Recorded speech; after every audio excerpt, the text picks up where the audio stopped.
Breaking చూస్తున్నాం. Telangana assembly speaker గడ్డం ప్రసాద్ ను బీఆర్ఎస్ ఎమ్మెల్యేలు కలిశారు. కాంగ్రెస్ సభ్యులను ఉద్దేశించి మాత్రమే జగదీష్ వ్యాఖ్యలు చేశారని, స్పీకర్ గౌరవాన్ని కించపరచాలన్నది తన ఉద్దేశం కాదన్నారు. సభను నడపాలని స్పీకర్ గడ్డం ప్రసాద్ ను కోరారు బీఆర్ఎస్ ఎమ్మెల్యేలు. అంతకుముందు హామీల అమలుపై సభలో అధికార ప్రతిపక్షాల మధ్య మాటల యుద్ధం కొనసాగింది. గవర్నర్ ప్రసంగంలోని అంశాలే మాట్లాడాలని స్పీకర్ అన్నారు. సభా సాంప్రదాయాలను పాటించాలని చెప్పారు. స్పీకర్ వ్యాఖ్యలపై జగదీష్ రెడ్డి అభ్యంతరం వ్యక్తం చేశారు. సభను ఎవరు తప్పుదారు పట్టించారో చెప్పాలని డిమాండ్ చేశారు. సభా సాంప్రదాయాలకు ఏది విరుద్ధమో చెప్పండని స్పీకర్ను నిలదీశారు. తనను ప్రశ్నించడమే సభా సాంప్రదాయాలకు విరుద్ధమని స్పీకర్ జవాబిచ్చారు. దీనిపై తీవ్ర అసహనం వ్యక్తం చేసిన జగదీష్ రెడ్డి సభ స్పీకర్ సొంతం కాదన్నారు. జగదీష్ వ్యాఖ్యలపై అధికార పార్టీ సభ్యులు మండిపడ్డారు. జగదీష్ రెడ్డి క్షమాపణ చెప్పాలని డిమాండ్ చేశారు. ఇరుపక్షాల ఆందోళన మధ్య సభను స్పీకర్ వాయిదా వేశారు.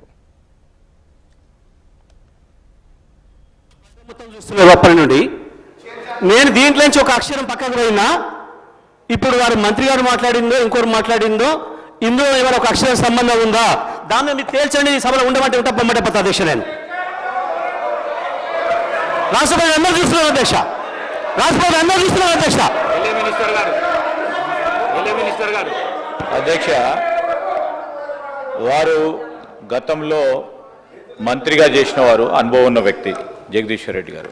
ఈ విధంగా ప్రస్తావన తీసుకొచ్చి స్పీకర్ గారిని బెదిరించే మాట మాట్లాడకుండా ఉంటే బాగుంటుంది అధ్యక్ష. తప్పకుండా వారు వాపసు తీసుకోవాలి. ఖచ్చితంగా కూడా బెదిరించడం జరుగుతూ ఉంది అధ్యక్ష. చైర్ను బెదిరించడం జరుగుతూ ఉన్న సందర్భం ప్రత్యక్షంగా మొత్తం యావత్ రాష్ట్రానికి సంబంధించిన ప్రజలందరూ కూడా చూస్తూ ఉన్నారు. దయచేసి కోరుతా ఉన్నాం, that is not the way. Srinivas Yadav గారు రెండు విషయాలు చెప్పారు, మేము విన్నాము. మా మంత్రి గారు కానీ మా సభ్యులు కానీ స్పందించడం జరిగింది. కంపారిజన్ తీసుకొస్తా ఉంటే సంవత్సరంలో మేమేం చేసినాం, 10 సంవత్సరాల్లో ఏం చేయలేకపోయినారో చెప్పింది తప్ప వాస్తవికంగా వారిని ఏదో కార్నర్ చేయాలనో మమ్మల్ని ఏదో అన్నారని కాదు. దయచేసి నేను గౌరవ జగదీశ్వర్ రెడ్డి గారికి తెలియజేస్తా ఉన్నాం, తెలియంది కాదు. కానీ ప్రతి అంశాన్ని కూడా ఇది చేయలే అది చేయలే, సంవత్సర కాలంలో ఏం చేయలేస్తారు, ప్రభుత్వం ఏం చేయదలుచుకున్నది, ఏం చేయగలగా సత్తా ఉన్నది చూపెట్టిన అధ్యక్ష. జగదీశ్వర్ రెడ్డి గారు సార్ అసహనానికి గురి కాకండి. మేమా? మీరే రాష్ట్రపతి చూస్తున్నారు, రాష్ట్రపతి చూస్తున్నారు అధ్యక్ష, రాష్ట్రపతి చూస్తున్నారు అధ్యక్ష, సహనం అధ్యక్ష, రాష్ట్ర ప్రజలందరూ చూస్తున్నారు. జగదీశ్వర్ రెడ్డి గారు ప్లీజ్, జగదీశ్వర్ రెడ్డి గారు ప్లీజ్, జగదీశ్వర్ రెడ్డి గారు ప్లీజ్, 1 మినిట్. అసహనానికి గురి కాకండి, సహనంతో మాట్లాడండి, సభా సాంప్రదాయాలను కాపాడండి. మీరు సీనియర్ శాసనసభ్యులు, మంత్రి పదవి కూడా చేశారు మీరు 10 సంవత్సరాలు. మీరు ఈ విధంగా మాట్లాడడము, సభను సాంప్రదాయాలను తప్పుదోవ పట్టించడం మంచిది కాదు. ప్లీజ్ మాట్లాడండి అధ్యక్ష. ఏ సభా సంప్రదాయానికి నేను విరుద్ధంగా మాట్లాడినా మీరు చెప్తే తర్వాత మాట్లాడదు అధ్యక్ష. నా విషయంలోనే నన్ను ప్రశ్నించడమే సభా సాంప్రదాయాలకు విరుద్ధము. అసలే కాదు అధ్యక్ష, అధ్యక్ష, నన్ను ప్రశ్నించడం అధ్యక్ష. ఈ సభ మన అందరిది. ఈ సభ మా అందరికి సమానమైన హక్కులు ఉన్నాయి. మా అందరి తరఫున మీరు పెద్ద మనిషి మాత్రమే ఆడ కూర్చున్నారు తప్ప ఈ సభ మీ సొంతం కూడా కాదు. ఈ విషయం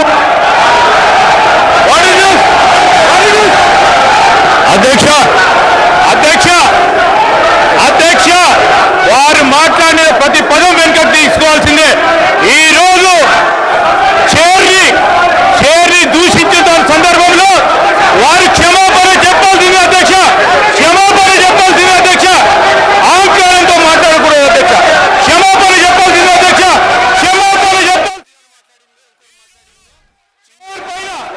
దూషణలు చేస్తూ బెదిరించే కార్యక్రమం చేస్తూ ఈ రోజు వారు చేసిన మాటలు విషయంలో తప్పకుండా జగదీశ్వర్ రెడ్డి గారు వారి పార్టీ.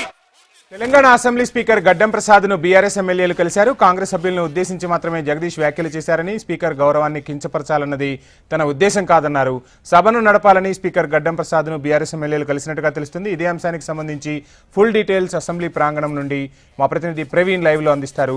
ప్రవీణ్, చూస్తున్నాం అసెంబ్లీలో తీవ్ర గందరగోళం అయితే నెలకొంది. ప్రస్తుతం స్పీకర్ ను బీఆర్ఎస్ ఎమ్మెల్యేలు కలిసినట్టుగా తెలుస్తుంది. సభ కొనసాగే అవకాశం ఉందా? మీ దగ్గరున్న తాజా అప్డేట్స్ ఏంటి?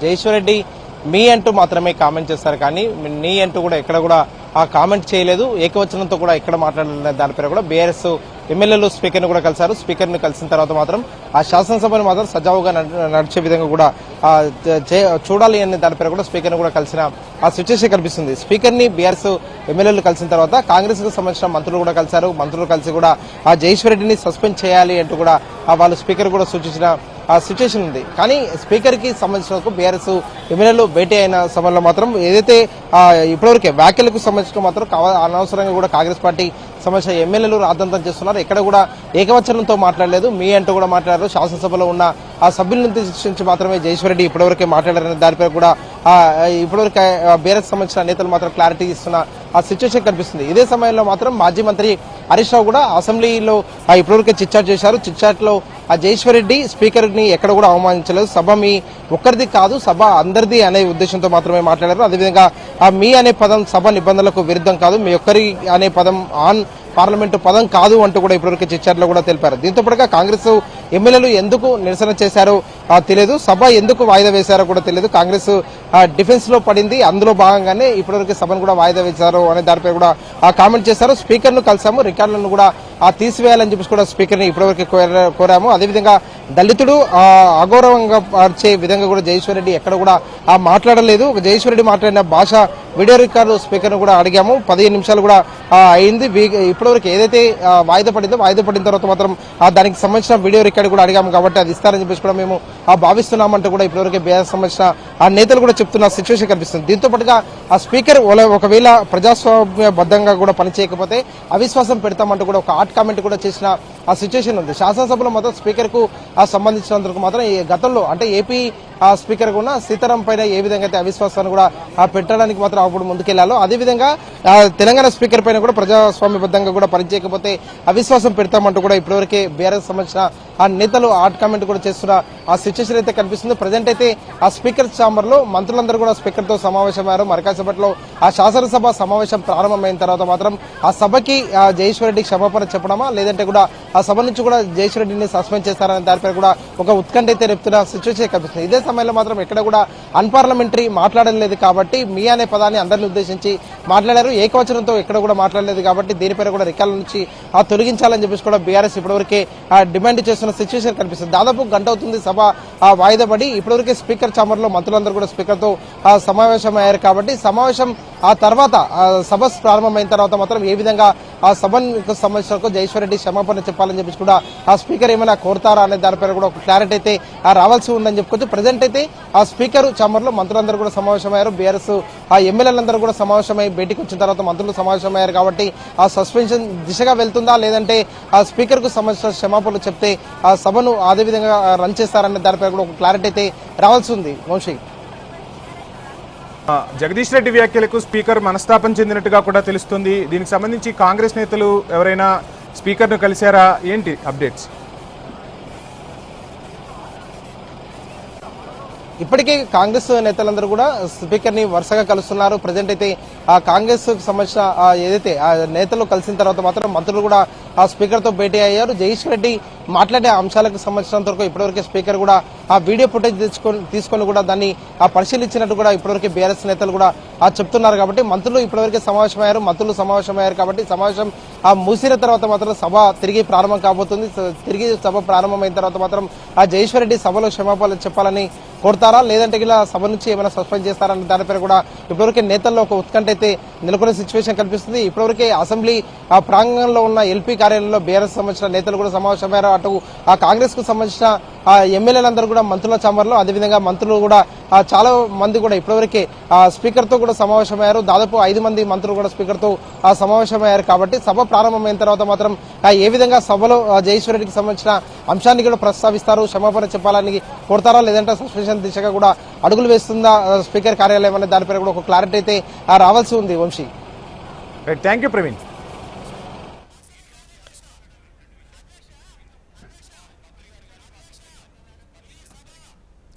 తెలంగాణ అసెంబ్లీ స్పీకర్ గడ్డం ప్రసాద్ను బీఆర్ఎస్ ఎమ్మెల్యేలు కలిశారు. కాంగ్రెస్ సభ్యులను ఉద్దేశించి మాత్రమే జగదీష్ వ్యాఖ్యలు చేశారని, స్పీకర్ గౌరవాన్ని కించపరచాలన్నది తన ఉద్దేశం కాదన్నారు. సభను నడపాలని స్పీకర్ గడ్డం ప్రసాద్ను కోరినట్టుగా తెలుస్తుంది. బీఆర్ఎస్ ఎమ్మెల్యేలు గడ్డం ప్రసాద్నైతే ప్రస్తుతానికి కలిశారు. అంతకుముందు హామీల అమలుపై సభలో అధికార ప్రతిపక్షాల మధ్య మాటల యుద్ధం కొనసాగింది. గవర్నర్ ప్రసంగంలోని అంశాలే మాట్లాడాలని స్పీకర్ సూచించారు. సభా సాంప్రదాయాలను పాటించాలని చెప్పారు స్పీకర్. స్పీకర్ వ్యాఖ్యలపై జగదీష్ రెడ్డి తీవ్ర అభ్యంతరం వ్యక్తం చేశారు. సభను ఎవరు తప్పుదారి పట్టించారో చెప్పాలని డిమాండ్ చేశారు. సభా సాంప్రదాయాలకు ఏది విరుద్ధమో చెప్పండని స్పీకర్ను నిలదీశారు జగదీష్ రెడ్డి. తనను ప్రశ్నించడమే సభా సాంప్రదాయాలకు విరుద్ధమని స్పీకర్ జవాబిచ్చారు. దీనిపై తీవ్ర అసహనం వ్యక్తం చేసిన జగదీష్ రెడ్డి సభ స్పీకర్ సొంతం కాదన్నారు. జగదీష్ వ్యాఖ్యలపై అధికార పార్టీ సభ్యులు తీవ్రస్థాయిలో మండిపడ్డారు. జగదీష్ రెడ్డి క్షమాపణ చెప్పాలని డిమాండ్ చేశారు. ఇరుపక్షాల ఆందోళనల మధ్య సభను స్పీకర్ వాయిదా వేశారు.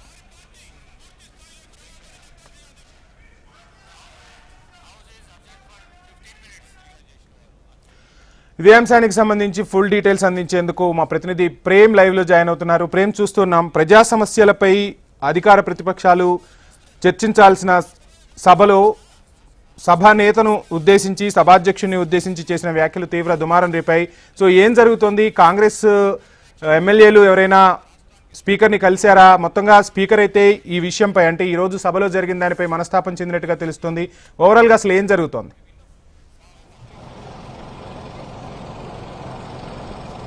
వంశీ, కొద్దిసేపటి క్రితం సభలో ఏదైతే మాజీ మంత్రి ఎమ్మెల్యే జగదీష్ రెడ్డి మాట్లాడినటువంటి మాటలను తీవ్రంగా ఖండించారు. కాంగ్రెస్ పార్టీకి సంబంధించినటువంటి ఎస్సీ, ఎస్టీ, బీసీ సామాజిక వర్గాలకు సంబంధించినటువంటి ఎమ్మెల్యేలంతా కొద్దిసేపటి క్రితం అసెంబ్లీ మీడియా పాయింట్లో ప్రెస్ మీట్ మాట్లాడుతూ కూడా ఒకవైపు అటు జగదీష్ రెడ్డి అని కాదు, బీఆర్ఎస్ పార్టీకి సంబంధించినటువంటి నేతలంతా కూడా తెలంగాణ రాష్ట్రం ఏర్పడ్డ నాటి నుండి ఇప్పటి వరకు దళితులపై వివక్ష చూపుతూనే ఉన్నారు. దాంట్లో భాగంగానే దళిత ముఖ్యమంత్రిని చేస్తానని చెప్పి సీఎం గతంలో ఉన్నటువంటి మాజీ ముఖ్యమంత్రి కేసీఆర్ కూడా హామీ ఇచ్చి మాట తప్పాడు. దళిత ఉప ముఖ్యమంత్రి అయినటువంటి డాక్టర్ రాజయ్యను కూడా కేవలం అకారణంగా కారణాలు చెప్పకుండా బర్తరఫ్ చేశారని చెప్పేసి కూడా వారు కొద్దిసేపటి క్రితం మాట్లాడుతూ చెప్పండి. మరొక వైపు ఈ విధంగానే దళితులకు 3 ఎకరాలకు ఇచ్చినటువంటి 3 ఎకరాల భూమి కానీ, దళితులకు ఇచ్చినటువంటి ఏ ఒక్క హామీని కూడా పూర్తి స్థాయిలో నెరవేర్చినటువంటి బీఆర్ఎస్ అదే వైఖరి అధికార పక్షంలో ప్రతిపక్షంలో కూడా కొనసాగిస్తూ వస్తుందని చెప్పేసి కూడా కాంగ్రెస్ పార్టీకి సంబంధించినటువంటి ఎమ్మెల్యేలంతా విమర్శిస్తూ వస్తున్నారు. ఇక ఏదైతే సభాపతి, ఏదైతే స్పీకర్గా ఉన్నటువంటి గడ్డం ప్రసాద్ను పట్టుకొని ఆ విధమైనటువంటి మాటలు మాట్లాడడం, ఖచ్చితంగా జగదీష్ రెడ్డిని సస్పెండ్ చేయాలని చెప్పేసి కాంగ్రెస్ పార్టీకి సంబంధించినటువంటి దళిత ఎమ్మెల్యేలంతా డిమాండ్ చేస్తున్నారు. మరొకవైపు గతంలో ఏదైతే బీఆర్ఎస్ అధికారంలో ఉన్నప్పుడు సంపత్ కుమార్ కానీ లేకపోతే కోమటిరెడ్డి వెంకటరెడ్డిపై అప్పుడు మొత్తం సభ నుంచి సస్పెండ్ చేసిన విధంగానే ఇప్పుడు కూడా జగదీష్ రెడ్డిని సస్పెండ్ చేయాలని చెప్పేసి కాంగ్రెస్ పార్టీకి సంబంధించిన ఎమ్మెల్యేలంతా డిమాండ్ చేస్తున్నారు. ఇక 14 నెలల కాంగ్రెస్ పాలన చూస్తూ ఓర్వలేకపోతుంది బీఆర్ఎస్ పార్టీ. ఆ ప్రభుత్వం 14 నెలలుగా అమలు చేసినటువంటి పథకాలన్నింటినీ కూడా ఒక్కొక్కటిగా వివరిస్తూ వస్తుంటే ఇటు గవర్నర్ను అవహేళన చేసే విధంగా మాట్లాడారు. ఈరోజు స్పీకర్ను అవహేళన చేసే విధంగా ఇటు బీఆర్ఎస్ పార్టీకి సంబంధించినటువంటి ఎమ్మెల్యే జగదీష్ రెడ్డి మాట్లాడని చెప్పి దీన్ని ఖచ్చితంగా ఖండిస్తున్నాం. ఖచ్చితంగా సస్పెండ్ చేయాలని చెప్పేసి కూడా కాంగ్రెస్ పార్టీ ఎమ్మెల్యేలు అయితే డిమాండ్ చేస్తున్నారు. దానిపై కొద్దిసేపటి క్రితం స్పీకర్కు ఇటు బీఆర్ఎస్కి సంబంధించినటువంటి ఎమ్మెల్యేలు, కాంగ్రెస్ పార్టీకి సంబంధించినటువంటి ఎమ్మెల్యేలు ఇద్దరు కూడా స్పీకర్ను కలవడం జరిగింది. ఖచ్చితంగా సస్పెండ్ చేయాలని చెప్పి కాంగ్రెస్ పార్టీకి సంబంధించిన ఎమ్మెల్యేలు స్పీకర్ని అయితే కోరడం జరిగింది. Vamshi, thank you Prem.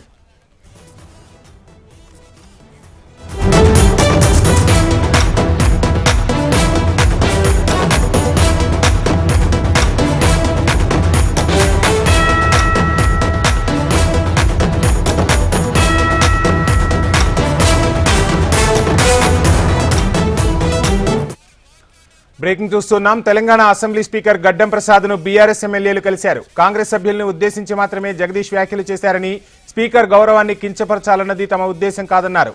సభను నడపాలని స్పీకర్ గడ్డం ప్రసాద్ను కోరారు బీఆర్ఎస్ ఎమ్మెల్యేలు.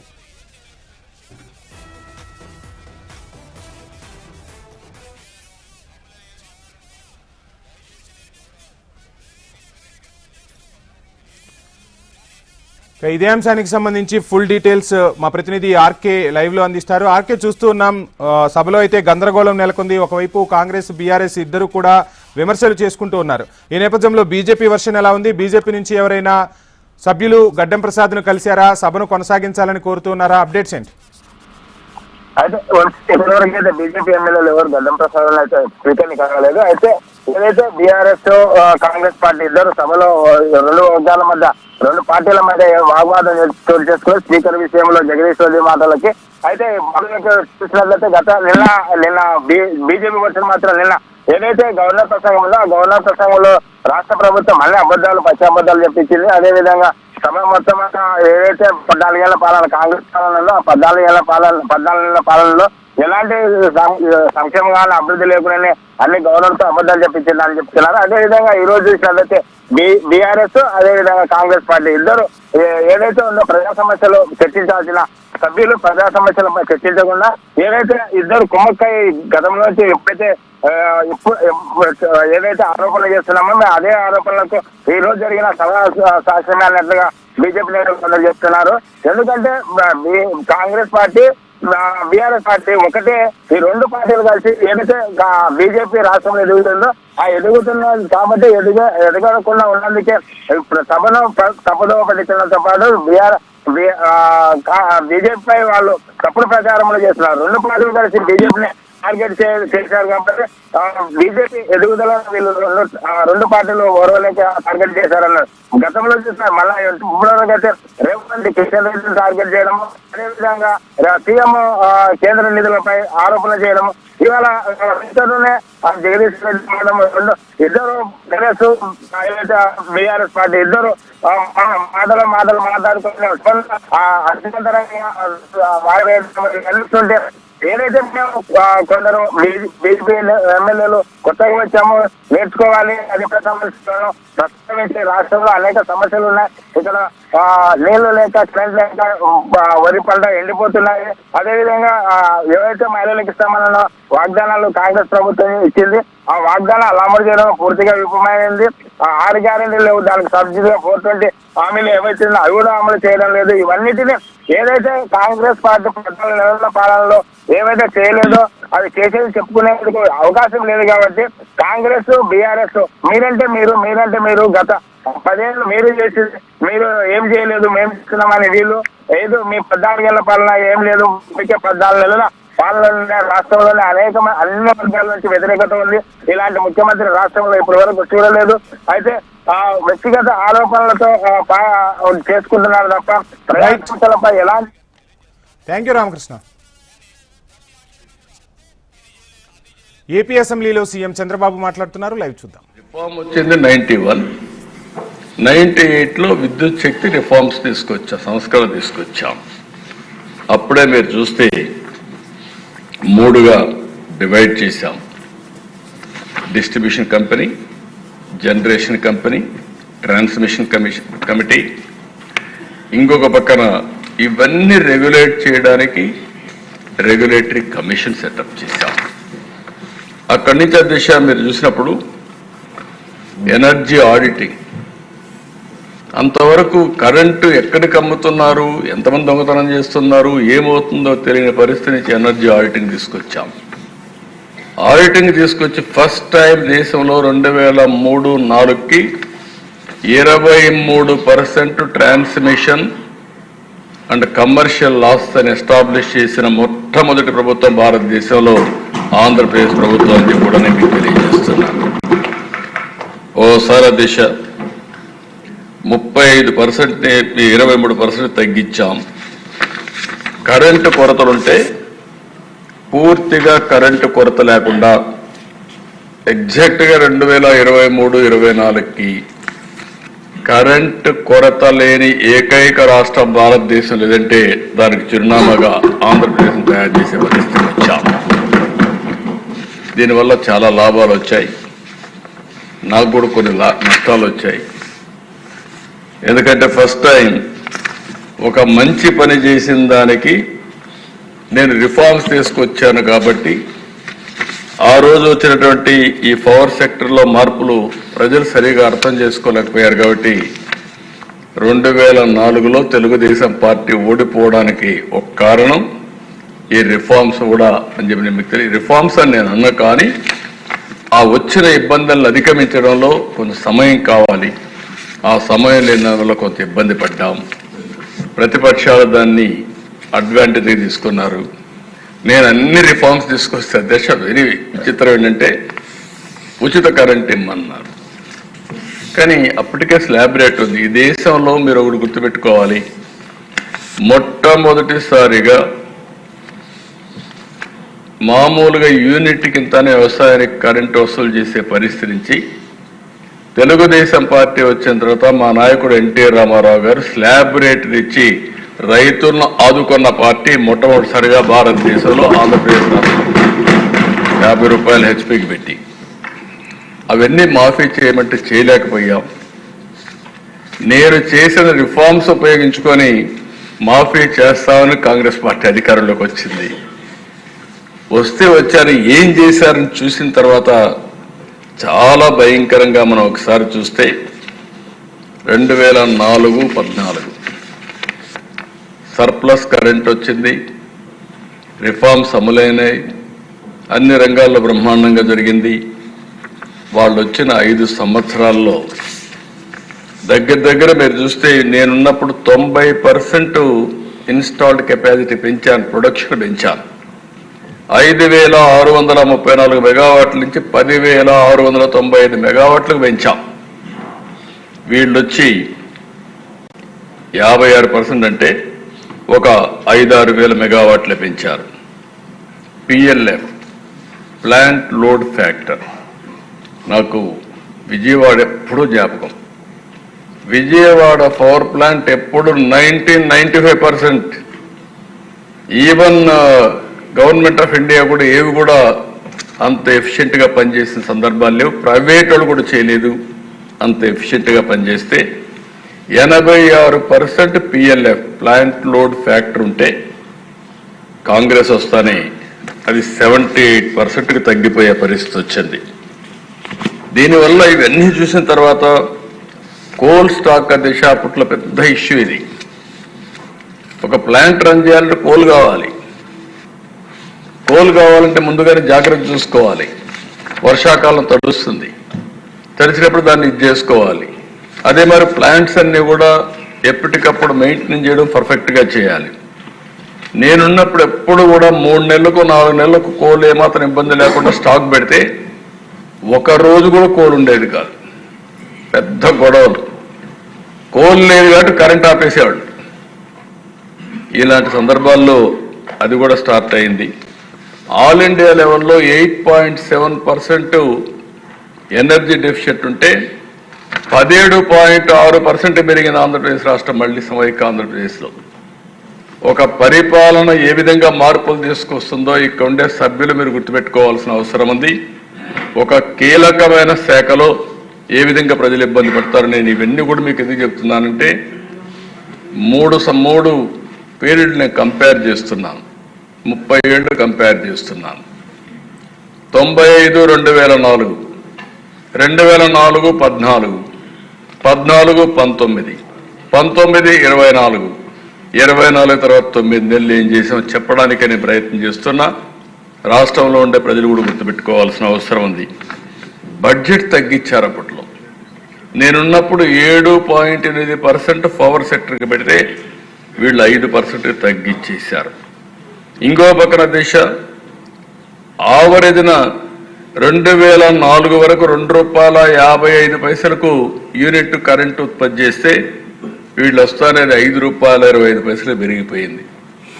అప్పట్లోనే 10 ఏళ్లలో రైతుల పైన భారం 28,835 కోట్లు వేశారు.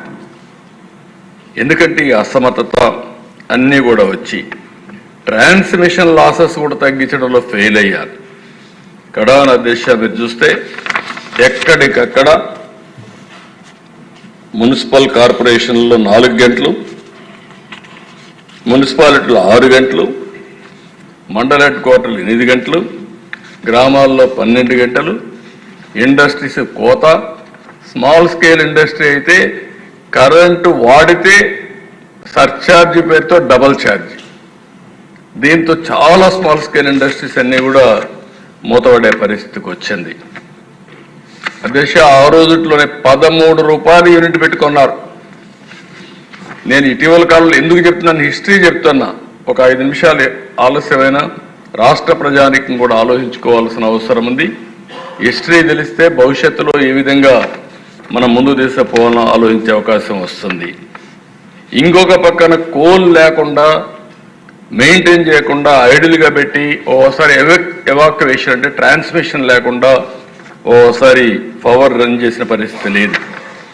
అప్పట్లోనే రెన్యూబుల్ ఎనర్జీ వచ్చింది, సోలార్ విండ్ ఉపయోగించుకోకుండా కనీసం అప్పుడు గవర్నమెంట్ ఆఫ్ ఇండియా ఫైన్ కూడా వేసేవాళ్ళు. మీరు ఇంతని కొనాలి, 2% కంపల్సరీగా మీరు సోలార్ విండ్ ఉత్పత్తి చేసుకోవాలి, లేకపోతే కొనాలని పెడితే అది కూడా కొనకుండా దానికి కూడా వచ్చే ఇన్సెంటివ్స్ తీసుకోకుండా వేస్ట్ చేసే పరిస్థితికి వచ్చారు.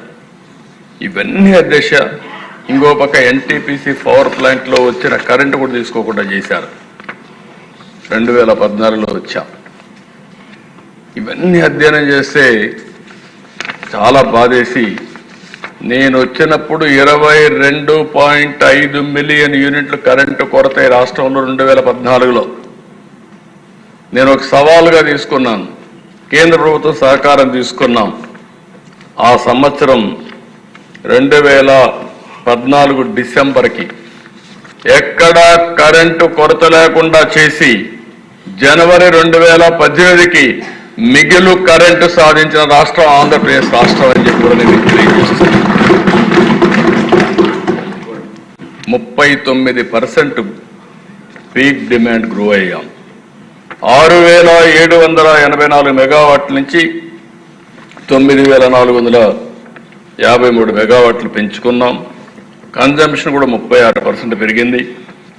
40,000 మిలియన్ యూనిట్స్ ఉంటే 55,000 మిలియన్ యూనిట్స్ పెంచాం. ఇంకో పక్కన అధ్యక్ష మీరు చూస్తే per capital consumption all India level 17% పెరిగితే మనం 23% పెంచుకున్నాం. మొట్టమొదటిసారిగా సోలార్ విండ్ 7,700 మెగావాట్లు ఉత్పత్తి చేసిన ఏకైక రాష్ట్రం ఆంధ్రప్రదేశ్ రాష్ట్రం. అదే ముందు చూపు. నేను ఆ రోజు ఒకటే ఆలోచించాను. నేను ఆ రోజు మీటింగుల్లో కూడా మాట్లాడినప్పుడు చెప్పేవాడిని, భవిష్యత్తులో గణనీయంగా సోలార్ ఎనర్జీ రేట్లు తగ్గుతాయి. 5 సంవత్సరాలు 14-19 కరెంటు ఛార్జీలు పెంచకుండా సమర్థవంతమైన విధానాల ద్వారా ఎవ్వరికి కరెంటు కావాలని ఇబ్బంది లేకుండా కరెంట్ అందించిన ఏకైక ప్రభుత్వం ఈ ప్రభుత్వం.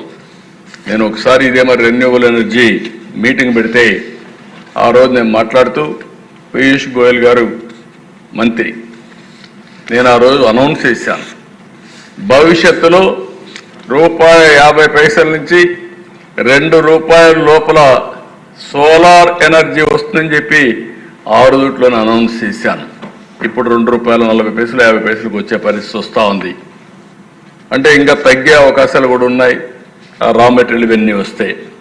అయితే ఆ దిశ 2019-24 ఒక మాటలో చెప్పాలంటే మళ్ళీ చీకటి రోజులు ప్రారంభమైనాయి. నేను ఏ వ్యక్తుల గురించి నేను మాట్లాడడం లేదు. రాష్ట్ర ప్రజలు పడిన బాధ, ఒక అసమర్థ పాలన వల్ల ఇష్టానుసారంగా చేస్తే ఏం జరుగుతుందో ఇది ఒక కేస్ స్టడీ. అధ్యక్ష ఈరోజు మనం చూస్తే ఎవరైతే పీపీఎల్ చేస్తారు, పీపీఎల్ ఆధారంగా వాళ్ళు ఇన్వెస్ట్మెంట్ పెడతారు. ఈ దేశంగా కోర్టులు ఉన్నాయి. ఏదైనా సరే కాంట్రాక్టు చేసుకున్న తర్వాత అది కూడా గవర్నమెంట్ చేసినప్పుడు కంపల్సరీగా దాన్ని ఆనర్ చేసే బాధ్యత ఉంటుంది. లేకపోతే కోర్టుకు పోతే వాళ్ళకు మళ్ళీ నష్టపరిహారంతో సహా కట్టించే పరిస్థితి కూడా వస్తుంది. ఏదైతే సోలార్ పవర్ ఉంది, విద్యుత్పై చర్చ సందర్భంగా ఆంధ్రప్రదేశ్ అసెంబ్లీలో చంద్రబాబు నాయుడు మాట్లాడారు. ఇప్పటివరకు ఆ లైవ్ చూసాము. ఇవి బులెటిన్ అప్డేట్స్ చూస్తూనే ఉండండి. హెచ్ఎం టీవీ వార్త ఆగదు, నిజం దాగదు.